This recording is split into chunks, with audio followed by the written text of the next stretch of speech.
I want to conclude this, or hopefully conclude this series that I've been doing on the bride and the process of becoming. As you get ready, I just want to remind you of the first week that we started with this series, how God was able to take a woman that had been taken out of a battlefield, and she became a prisoner, and she's a prisoner, and this one person falls in love with her and rescues her out of that bondage. And I know the language for our culture today is a little bit strong, but I didn't write it. Moses kind of wrote this stuff. I didn't write it, right? But I want you to think about it, because all this was written to point you towards Christ, and Christ rescue you and me out of one of the bloodiest battles and set us totally free with his redeeming love. And that's what he was talking about. The second week, I spoke to you about becoming fruitful. God placed Adam and Eve in a garden where the serpent had access to the garden. And one of their main jobs was to keep the intruders out of the garden. You notice it says that they were supposed to take care of the garden, not the garden taking care of them.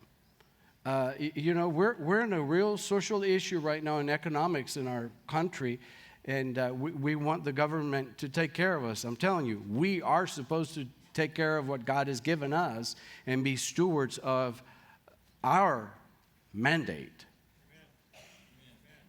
Got 2 weak amens on that one, all right. And then last week I talked to you about not allowing our distractions to become the main attraction. Somebody asked me this morning, did you have any mosquitoes this week? I'm like, I don't want to see any more mosquitoes. I'm done with those mosquitoes. But how many of you know that sometimes our distractions can actually become the main attraction of what we focus in? And you know what? It's all designed to keep us from moving towards the mark. So today, I want to just close with this on the picture of a bride that was in captivity, that was in bondage, that was rescued with redeeming love. And then when you see the picture of her in the book of Revelation, which is where I want you to go, 2 places, Revelation 7 and Genesis 41, when you see her in the book of Revelation, she has become a bride and a warrior. It's an amazing picture of what God can do with the things that you face, the conflicts that you face, if you let the process work in your life. And you know, sometimes the process is what is difficult. How many of you have gone through a process?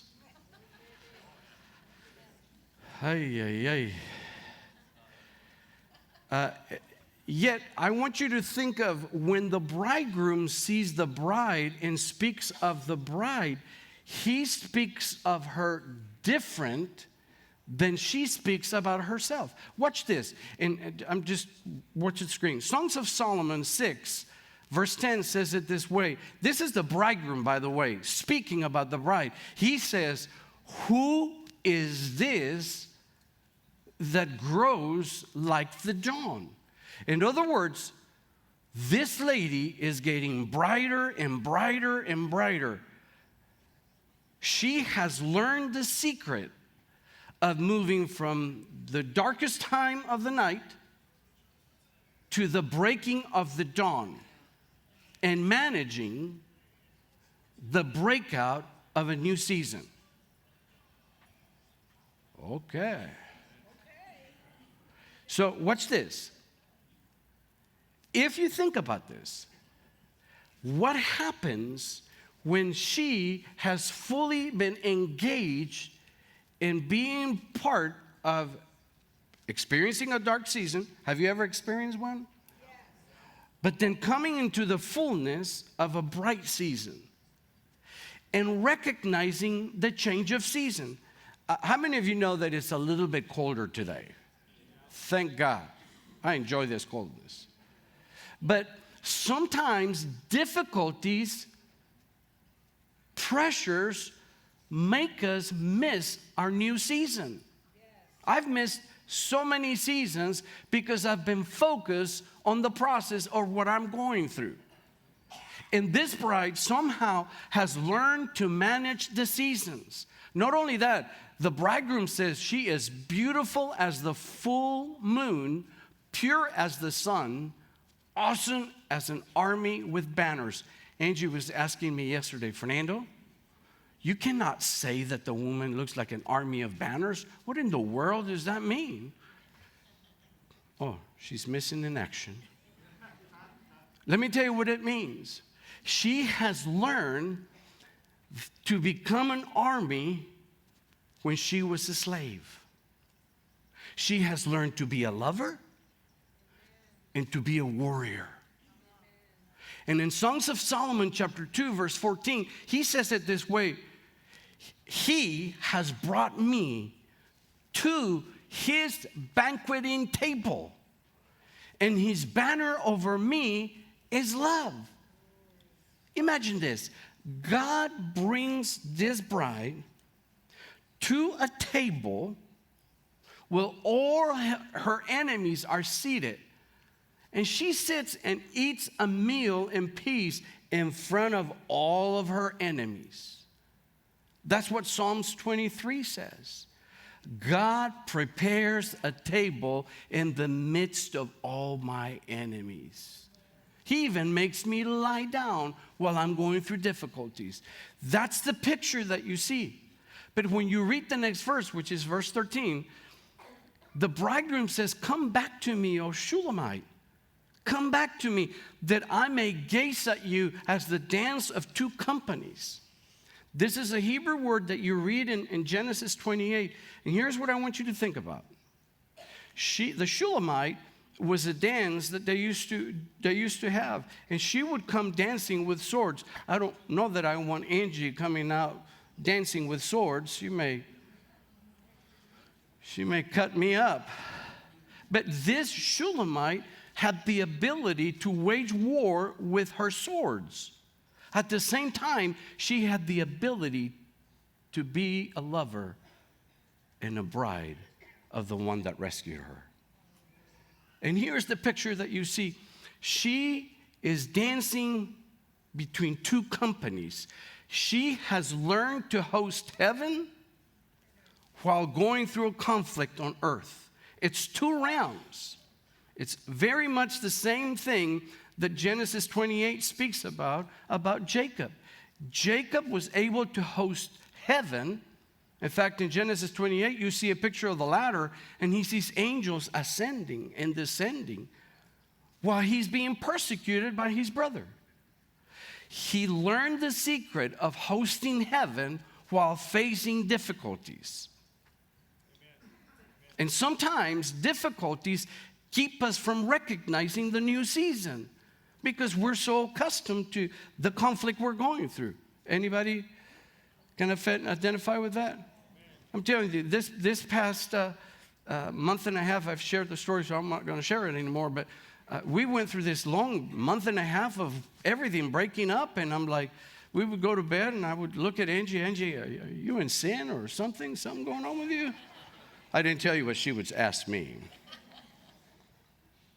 But you start asking the question, what is going on? Has that ever happened to anybody? Where you ask the question, Lord, are we good? Is there something going on here? Because this is not good. Well, this bride that you're about to read in Revelation, she has learned to host two companies. And these companies are intricate in the development of her becoming a bride and a warrior. So when you read in Ephesians 5, verse 27, it says that God is coming back for a bride that is spotless. Think about it. Blameless, and I love this part, without any wrinkles. I do not know how to iron clothes. I've tried. My pants and or shirts end up with very smooth wrinkles. Anyway. Any men here know how to, no, I'm not going to even ask you. Most men here may know how to iron. But you know, if you don't know how to iron, you can make the shirt look a little bit worse than it looked. But ironing requires heat. And the new irons that are nowadays in existence, they shoot steam and heat at the same time. And God says, I'm coming after my bride. There's no spots, no wrinkles. Are you telling me this lady has had the ability to allow the process to make her stronger and greater? That's what I'm telling you. She somehow learned a secret of taking difficult seasons and using them as a tool to make her a stronger lover and a stronger warrior. She has become a full-grown bride that's ready to conquer and ready to be a steward of all that God has for her. And what we are taught in the Western culture is let's not have any conflict. We run away from conflict. But that's not what the Bible teaches. So look with me, if you would, at Revelation chapter 7. And I want you to look at the picture of worship in the book of Revelation. And I want you to think, by the way, as we go to Revelation chapter 7, can you put your eschatology beliefs for just a moment on the side? I know you have all the answers. I get it. But just put them on the side for just a moment and just look at these people that somehow their song was turned into an opportunity to make them stronger through the days of conflict. Look, if you would, at Revelation 7, verse 9. Again, I see a picture, and this is the chapter famously called the 144,000. But look at verse 9. After these things I looked, behold, a great multitude which no one could count, from every nation, all tribes, all peoples, all tongues, standing before the throne. It kind of looks like the church. There's all kinds of people there. Watch this. I love the picture you get out of here. Standing before the throne and before the Lamb, clothed in white robes and palm branches in their hands. Verse 10. And they cried with a loud voice, saying, Salvation to our God, who sits on the throne, and to the Lamb. And all the angels were standing around the throne and around the elders and the four living creatures. And they fell on their faces before the throne, and they worshiped God, saying, Amen, blessing and glory, wisdom and thanksgiving and honor, power and might be to our God forever and ever. Now think about this. These group of people that are here have gone through the most adverse season, and yet they have allowed the season to make their song stronger than ever before. The song has not been changed them. The song has made them stronger. And if you notice, the focus of the song is the Lamb on the throne and to him who reigns. Interestingly enough, when you see them singing, the angels, the 24 elders, and the living creatures are singing with them. Amen. Would it be possible that they are hosting two companies? Yes, they're going through the tribulation. Yes, they're going through conflicts. But they know how to host heaven in the middle of a difficult season. So why is that important? Because when you look at the bride in Revelation 19 or Revelation 21, she is full of God's glory. Something has changed in this bride. She is able to go through adversity, and it gets stronger in her life. Somehow this bride has not lost her song. The enemy wants you to lose your song. How many of you have gone through difficulties and you've lost your song at some point in time? I have. And then you start focusing on the problem so much that you lose your song. I love this part because when you read it, it's like, God, what are you trying to say with all of this? I love if you read verse 3, because he says in Revelation 7, verse 3, he says, do not harm the earth or the trees until I have sealed the bondservants on their forehead. Look with me at verse 4, because here's the key verse that I want you to look at. And I heard the number of those who were sealed, 144,000 sealed from every tribe of the sons of Israel. Why is the word seal mentioned here so much? Let me tell you why. Go back to the Roman days. Whenever an emperor or someone in authority would send a letter, they would put a seal. And it was typically done with hot, stamp. When you receive that letter, if the seal was broken, you know it had been tampered with. Right? But God is saying, when you see the seal of this letter, you're going to know that nothing can tamper with my people. You're going to see that they are genuine people. You're going to see that they are epistles written with my own hand, read by all people. So when you read the list of these tribes, which I'm not going to, I'm just going to, if you want to read the tribes, verses 5 through 8, it's the 12 tribes of Israel. But what he has done is he's changed the order in the names, because these are not the original 12. So watch this. Look at this. From verses 5 all the way through 8, he lists all the 12 tribes. But the one that's been taken out of this list is Dan. And Dan means judgment. Think about this. He has also added Manasseh,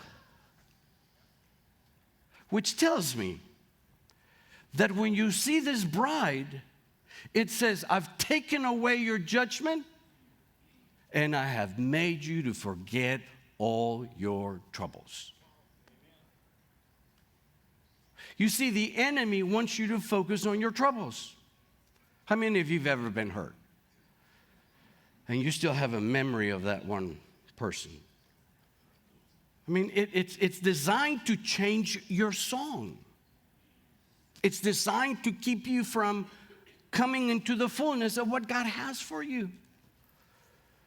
I find it amazing that in this chapter, when the tribes are mentioned, that Dan is taken out, Manasseh is added in, and I want to focus on Manasseh and Joseph, because Joseph carries a crucial part on being fruitful in the land of difficulties, because the enemy wants to change your song.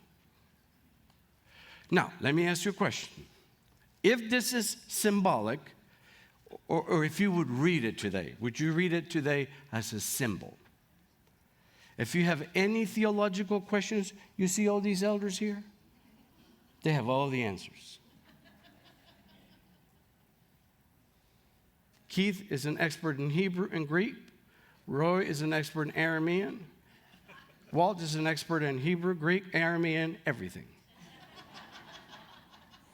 And if they don't make it through, Benjamin can fix the rest of it. But think about this. What if this code perhaps might be the song that the bride is singing? And watch this.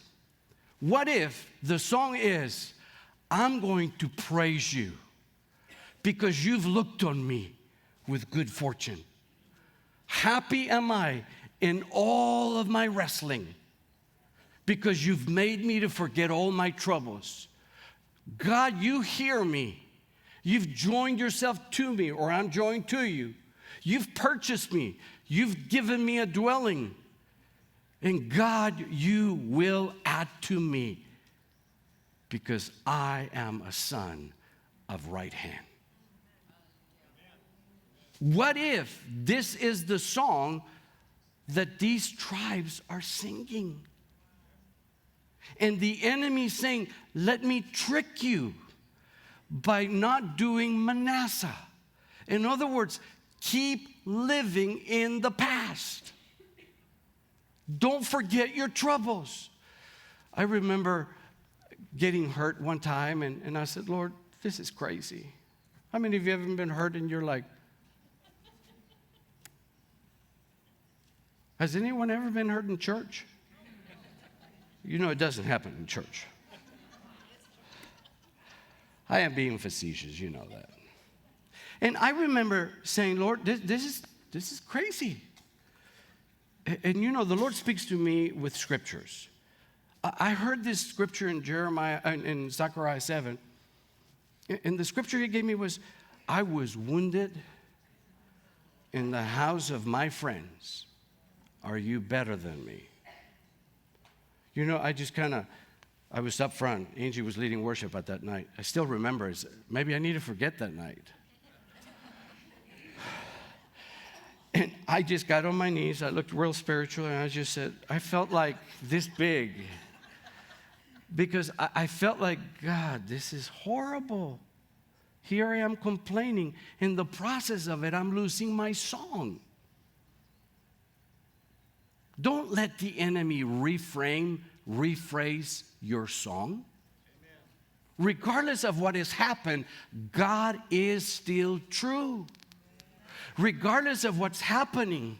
In Revelation 7, it says, to him who sits on the throne be glory and honor and blessing and majesty. They're not focused on the difficulties. They're focusing on the Lamb. Because the Lamb has the power to bring them into the fullness of what they were created. And the enemy is trying to rephrase, has God really said? So that you focus on not forgetting your trouble, but you don't focus on the glory that he has for you. Therefore, you're not able to host two companies because you're so focused on the difficulty of what you're going through. Go with me to Genesis. Look at this. This is probably one of the most beautiful pictures because tribe number 11 is Joseph. How many of you know that Joseph went through some hardship? This guy had 12 brothers that,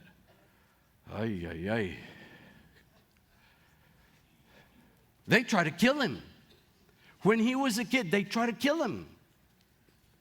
Can you imagine if God has not brought Joseph through the process and then he comes into power in Egypt?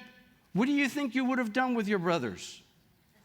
Everybody's real spiritual. I would have loved them, forgiven them. But yet you cannot forgive yourself. And Manasseh is a picture of you letting go of all the trouble. Watch this. Genesis 41. I want you to look verse 50. Now before the year of famine came, I love how they put these words. Why famine? Because God wants you to know no matter what season you're in, you can still sing the song. 2 sons were born to Joseph, whom Ashiath, the daughter of Potiphar's priest of On, bore to him. And Joseph named the firstborn Manasseh, for he said, God has made me to forget all my father's, God has made me forget all my troubles in my father's household. Can you imagine? He names the first child, I've forgotten about what my brothers did to me. Here's the question. What are you naming your season? He named it Manasseh.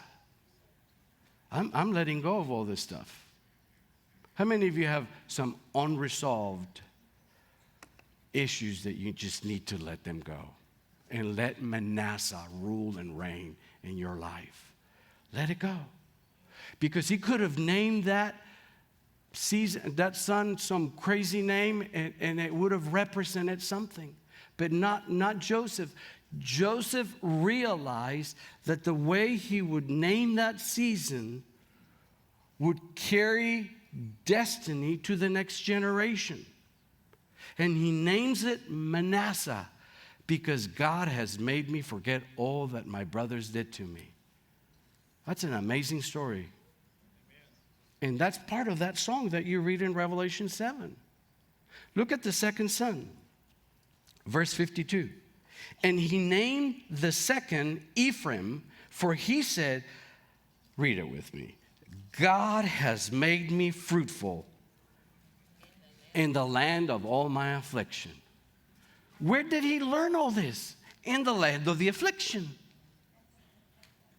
In other words, in the seasons of difficulty, Joseph learned to let go of disappointments and hurts of the past. In the land of difficulty, God made him to prosper. Are you telling me it's not over? No, I'm telling you, maybe you're getting ready for an upgrade. You see, the fear of launching into the future could have kept Joseph because of stuff that happened to him in the past. And it didn't. Instead, he used it to say, God, my firstborn is going to be Manasseh because I am going to let go of all that my brothers did. My second son is going to be Ephraim because no matter where I am, no matter what I face, I can be prosperous or be fruitful. And it seems to me that because Joseph is in this list, it must carry importance. Would you agree? So if God rewrites the tribes, takes away judgment, adds Manasseh, and the song can be now, God will bless me no matter where I am. God will make me forget all of my troubles. You see, I believe that as we let go and we embrace Manasseh, our journey will converge with our destiny. And there's power in that conversion. Because when your journey converges with destiny and you have the right outlook, it will not stop you. But if you've been hurt and you've been going through whatever, and the convergence comes and you don't recognize it, then you will miss that season. And it's important for you to recognize it. You know, it's interesting that God over in the Bible, and several times he said it in Isaiah, behold, I am doing a new thing. Will you recognize it? Which tells me that there will be times that you could miss it if you don't pay attention to this. Go to chapter 49 and look at this, because Joseph is mentioned in Revelation 7. And when Jacob is praying for all his sons, he's about to go. When he prays for Joseph, he prays a special prayer that is probably an amazing prayer, but it has a lot to do with the future of what you read here in Revelation 7. And when think about it, can you imagine Jacob prays this for Joseph? Genesis chapter 49, verse 22. Just checking to see if you're awake. Joseph is what? A fruitful vine. A fruitful vine by a spring, and its branches run over the walls. Joseph has become a fruitful vine regardless of the famine, regardless of the affliction, regardless of the betrayals, regardless of what the brothers did. He bears fruit as if he was a vine by the spring of waters. That's amazing. Because you know what?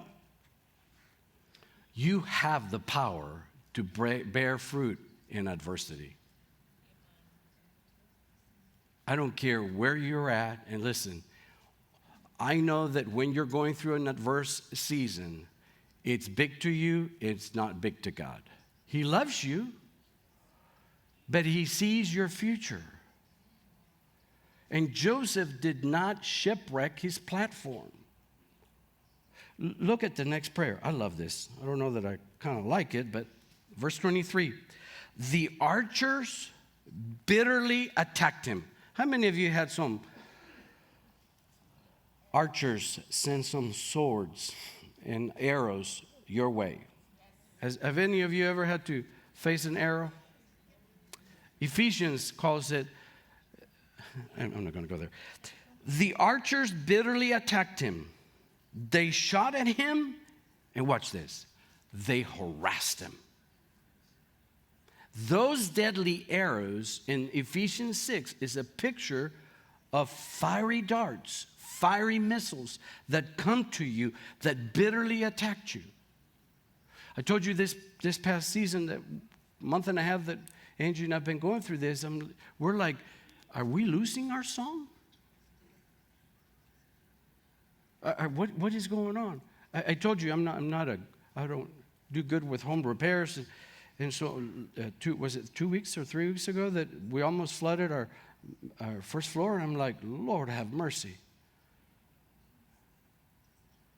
And you see, my song started to change because I'm letting the trouble dictate the future. And I'm so focused on the journey that I'm not focusing on the destiny. And Joseph says, look, I know, Jacob's saying, I know the archers attacked you. They viciously harassed you. But look at Joseph's response. Verse 24, but his bow remained firm and his arms were agile. In other words, Joseph never lost his stance for war. He did not change this song. Don't change your song. Don't name your season the wrong thing. I love the next one because verse 25 says it this way. From the God of your father who helps you, and by the Almighty who blesses you with blessings of heaven above, blessings of the deep that lies beneath, blessings, I'm not going to go through the rest of the prayer. What is God saying? Look, you have become a fruitful vine by the springs of water, regardless of what you've gone through. You, today, you've been harassed by archers, by arrows, but you still have your bow. You've not given up in the battle. You still have agile hands. You can still do all that I've called you to do. The battle has not paralyzed you. The blessings of heaven will overtake you, which means that in the land of affliction, you can host heaven. And I will say this to you. As a nation, there's a lot of hate in our country right now. But we, the church, are called to rise above all the hate and not change the words to this song. Because God wants us to steward a revival of people. I don't think God's taken by surprise with all the stuff that's happening. I don't think he's even stressed about it. In fact, Psalms 2 says he laughs at all this stuff. I'm not quite laughing. But that's what he says. He who sits on the heights, he laughs at all this. Yes. I want to start laughing with him. But the archers are harassing us. How many of you have gone through a season of difficulty that is reframing the song you're singing? And God's saying, look at what I have done.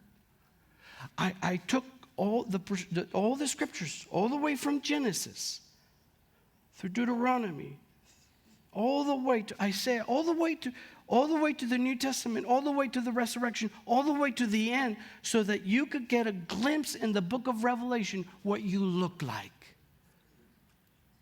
So that you would not compromise your song. So that you would have a picture of victory. Go back to Revelation chapter 7, and I want you to look at this. Because when you look at this, John is asked the question, who in the world are these people? These 144,000 people, who are these people? I know you have your ideas. I just happen to have the right idea. No, but think about this. What if God's taking 12 tribes of the Old Testament? Just humor me. What if he's taking 12 disciples,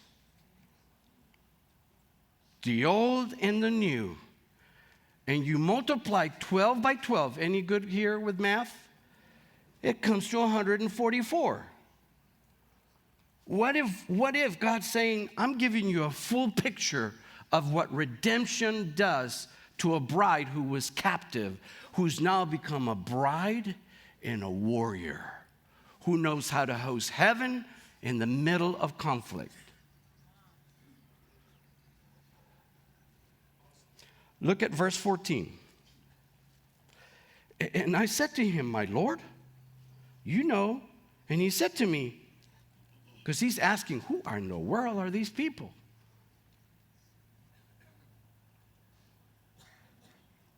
And he said to me, these are the ones who've come out of the great tribulation, and they have washed their robes and made them white in the blood of the Lamb.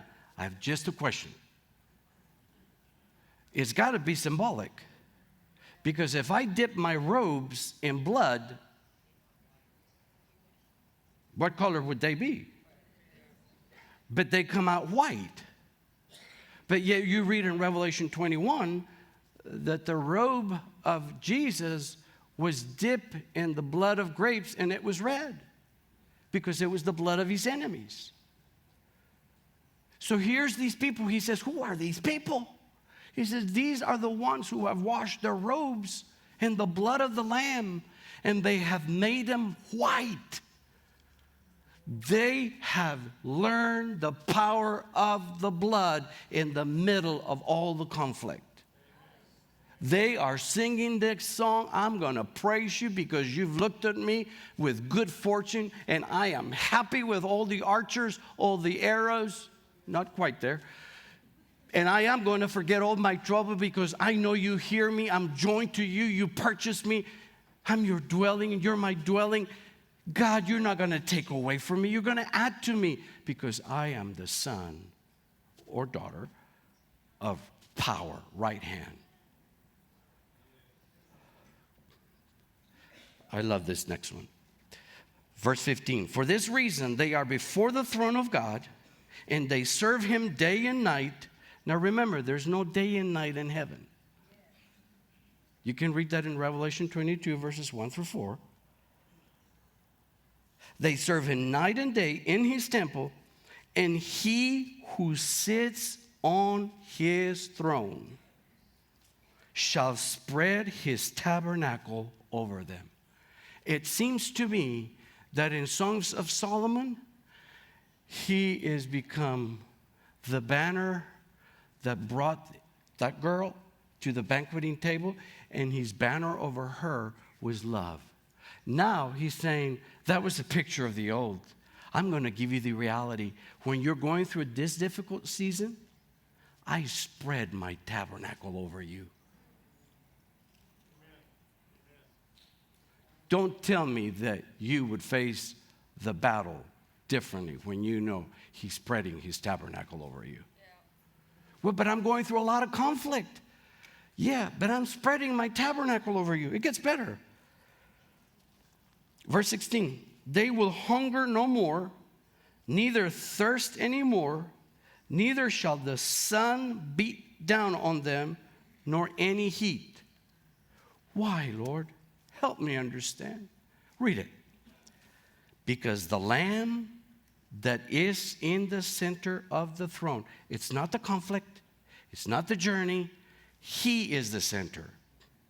He is on the center of their throne, shall be their shepherd, shall guide them. Where is he leading them?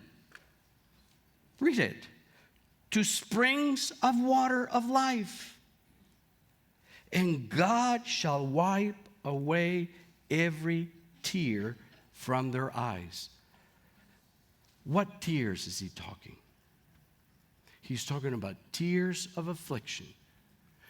Here's the beauty of this. Maybe God is saying, look, I know what you've gone through. I know you're diligent in washing your robes in the blood of the Lamb. I know you're diligent in forgetting all your troubles. But maybe you've gone through so much that the tears are blocking the vision of the future. The pain of your today is blocking you. So you know what I'm going to do? I'm going to take every one of your tears and I'm going to wipe them away so that you can see clearly in the future. The writer of Psalms says it this way, that he stores every one of your tears in a bottle. That is incredible. There's nothing you go through that's wasted by God.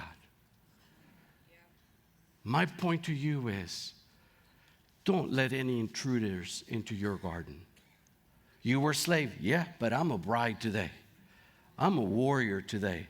Yeah, the archers are harassing me, but you know what? God's given me the power to quench every fiery dart. How do I do it? I stand. Well, tell me what else. Keep on standing. Well, what else? Having done all? Put on your armor. You're a warrior. Take the shield of faith. Put on the helmet of salvation. Walk in peace. I mean, it's all over. So when you see this picture of a glorious bride, I see that you and I can host heaven while we may be going through conflict. Would you stand with me? And maybe today we need to sing, God, sing, I'm going to praise you because you looked on me with good fortune. I'm going to be happy in all my wrestling. I'm going to forget all my troubles.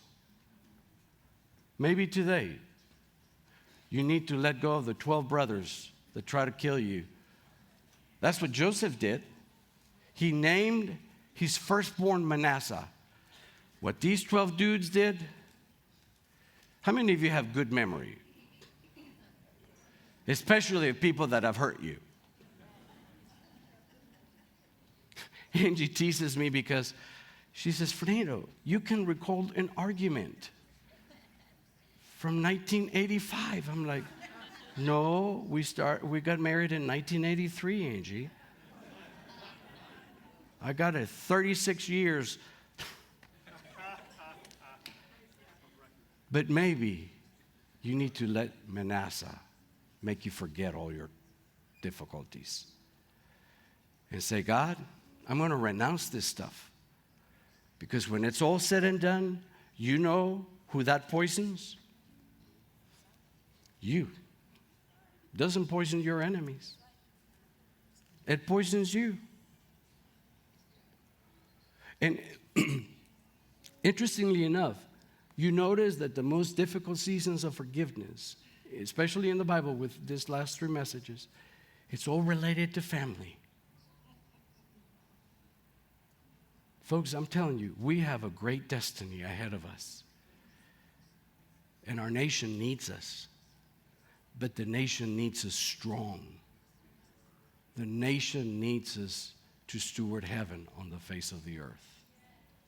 Close your eyes. Father, I just pray blessings on every person here. And Father, I just pray that as we sing today, that God, you bring right now memories of things that need to be surrendered. Maybe today we need to name our season Manasseh, because we are going to forget the troubles. And Lord, maybe we need to be naming our season Ephraim, because you can make us prosper in a season of difficulty.